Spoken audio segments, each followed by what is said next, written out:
భవనాశన భవభయహరణ ఏ పేరున నిన్ను గొలుతుము మహదేవా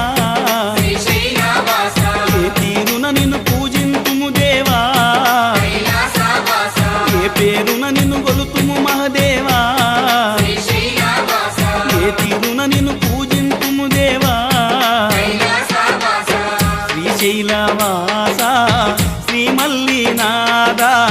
నీ దర్శన భాగ్యం ఈవయ్యా మా జ్యోతిర్లింగా ఈ జన్మకు మోక్షం ఈవయ్యా ఓం జై జగదీశ